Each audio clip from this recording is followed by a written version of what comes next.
Hello guys, I'm Vishali Khan from Dopamine and we are discussing network analysis and synthesis. आज हम बहुत ही important equivalent resistance के questions discuss करेंगे. हम देखेंगे कि कैसे जब हमारे पास infinite circuits हैं तो हम equivalent resistance निकाल सकते हैं and कुछ complex cases. So let's start our discussion with the first question. अभी हमारे पास equivalent resistance इस circuit का given है, हमें R value find out करनी है, right? So if you observe this circuit, equivalent resistance क्या आएगी?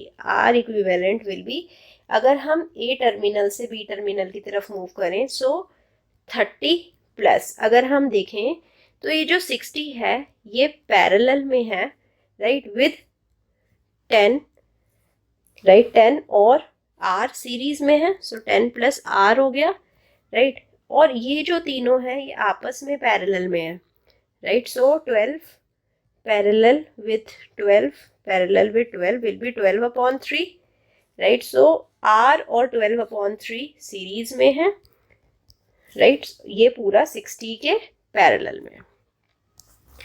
So equivalent resistance is 50, so 50 is equal to 30 plus 60 parallel with 10 plus 12 by 3 is basically 42 by 3, so it will be 14 plus R, right?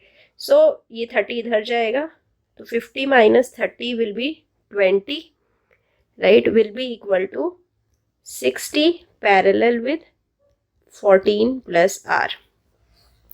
So 20 will be equal to 16 parallel with 14 plus R को कैसे लिख सकते हैं? 16 into 14 plus R divided by 60 plus 14 plus R.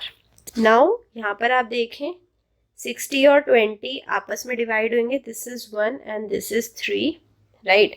So 60 plus 14 plus R cross multiplication पे it is equal to 3 times 14 plus R. So now you are going to get 60 plus 14 is basically 74 plus R is equal to 42 plus 3R. Now 2R will be equal to, ये R 3R में से R minus होएगा, will be getting 2R, 74 में से 42 minus होएगा, we are going to get 32, so R will be equal to 16 ohm. I hope आपको अच्छे से समझ आएगा. Now moving to the next question which is very very important question. So if you see the terminal X and Y, तो यहाँ पर 2 ohm के resistances connected हैं till infinity, right? So now we have to find out the equivalent resistance of this circuit. So सबसे पहले इस circuit को थोड़ा रीड्रॉ करते हैं. अगर हम एज्यूम कर रहे हैं equivalent resistance is R, so basically अगर ये सर्किट infinity तक जा रहा है, so हम अगर इस पूरे एलिमेंट को छोड़कर बाकी एलिमेंट को रिप्लेस करें, सो पूरे इस एलिमेंट, छोटे से एलिमेंट का रेजिस्टेंस और बाकी एलिमेंट का रेजिस्टेंस ज़्यादा इम्पैक्ट नहीं हो पाएगा इस छोटे से एलिमेंट की वजह से. सो आई कैन से जो बाकी का सारा एलिमेंट है इसका रेजिस्टेंस है R. So basically we can redraw it as X, Y, it is connected to 2, it is connected to 2, it is connected to 2, और पैरेलल में हमारे पास R connected है, right? So equivalent resistance is basically R, right? And it is equal to 2 plus 2 parallel with R, right? So ये X से start कर रहे हैं, 2 plus 2 और R parallel में है plus 2, right? So R is basically, जो equivalent resistance है that is also R. So R is basically 4 plus 2 parallel with R is 2R plus upon 2 plus R, right? So यहाँ पर अगर हम इसे क्रॉस मल्टीप्लाई करें, so 2R plus R square will be equal to 4 into 2 plus R, so 4 to the 8 plus 4R plus 2R, right? So basically 2R plus R square will be equal to 8 plus 6R. Now we are going to get a quadratic equation over here. So quadratic equation क्या बनेगी? R square minus 4R minus 8 equal to 0, right? Now what we are going to do now? We are going to just solve this quadratic equation and we are going to get r. So r is basically minus b. So minus of minus 4 plus minus under root b square, which is 4 square is 16, minus 4 into a into c. So a is 1, c is 8. So it is minus 32. So minus of minus 32 is plus 32 divided by 2a. So a is 1. Now we are going to get 4 plus minus under root 48 divided by 2. So we are going to get 2 plus minus 2 root 3. Right, so basically 2 root 3 is greater than 2. So minus वाला case नहीं होगा, resistance can never be negative. So 2 plus 2 root 3 is my resistance. Now there is a similar question but now based on the capacitors. So इस circuit को भी अगर हम analyze करें, we can write this circuit as, so अगर हमने total capacitance equivalent capacitance C ली, so यहाँ पर हमें C कैपेसिटेंस को पैरेलल में एड अप करना पड़ेगा to represent the infinite circuit. So यहाँ पर टोटल कैपेसिटेंस को लिखेंगे 1 upon C, 1 upon 1 plus 1 upon 1 plus 1 upon 1 plus C. So it will be equal to 1 upon C equal to 2 plus 1 upon 1 plus C. So again we are going to form a quadratic equation. So 1 upon C will be equal to 2 plus 2c plus 1 upon 1 plus c. Let's multiply. 1 plus c will be equal to 3c plus 2c square.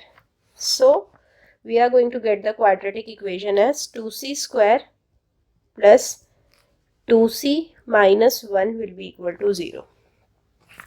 So now again we can solve for the capacitance. So c will be equal to minus 2 plus minus under root 4 minus 2 into 1 is 2 multiplied with 4 is 8 divided by 4.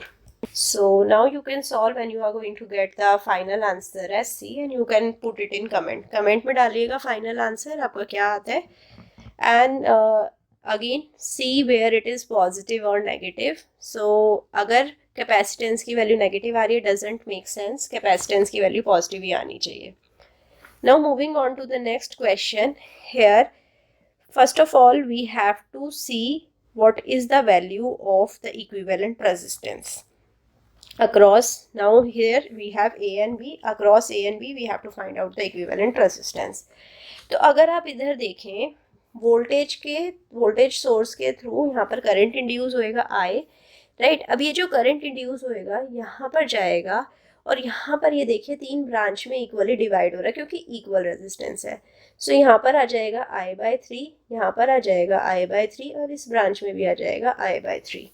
अब ये जो I/3 current है ये again यहाँ पर divide हो जाएगा 2 branches में. सो I/6 और I/6 करंट हो जाएगा. Now here if you see you have I/6 current, here you have I/6 current, so you are going to get here again I/3 current. Similarly इस branch में भी आपको I/3 current मिलेगा, right, and here you are going to get I/6. So now let's suppose we are moving from, I am going to show with a different pen, right. So अगर हम KVL लगाते हैं and we are going to move like this, right. So इस branch के अंदर अगर हम KVL लगाते हैं, so minus V is the, if we are moving from here to here, negative आ रहा है वोल्टेज से पहले, सो माइनस V प्लस अगर हम यहाँ पर देखें I/3 and the resistance is 1, so plus I/3 multiplied with 1 is I/3 only. Next आप देखिए I/6 multiplied with 1 is I/6. Next हमारे पास रेजिस्टेंस आया 1, current I/3. So this is equal to 0. इसके बाद तो कोई यहाँ पर रेजिस्टेंस ही नहीं है, so it is going to be equal to 0. Now V will be equal to, I को कॉमन ले लें, 2/3 plus 1/6, right. So basically V is equal to, V upon I कर लेते हैं, V upon I will be equal to 5/6 and V upon I is basically हमारा resistance. So equivalent resistance across AB will be 5/6 ohm, right? So for AB branch, the resistance is 5/6 ohm. Now अगर हमारे पास resistance की जगह inductor होता तो भी inductance हमारी 5/6 आती, बिकॉज इंडक्टेंस और रेजिस्टेंस की कैलकुलेशन सेम होती है. But in the case of capacitance आपको कैपेसिटेंस वाली इक्वेशन यूज करनी होती. सो 1/c integration of I D T वाली इक्वेशन आप यूज करते in the KVL, and that's how you are going to get a different answer. So put it in comment what answer you are getting for the capacitance. आप assume करिए जहाँ जहाँ 1 ohm resistance है वहाँ पर 1 capacitance है, 1 farad है capacitance. So in that case equivalent capacitance क्या होएगा across AB, that you have to find out. Put the answer in the comment, and अगर कोई doubt आता है so that also you can put in the comment or reach out to me. Meet me soon in the next class where we are going to discuss more complex problems on this topic. So see you soon. Till then, bye bye. Take care. Thank you.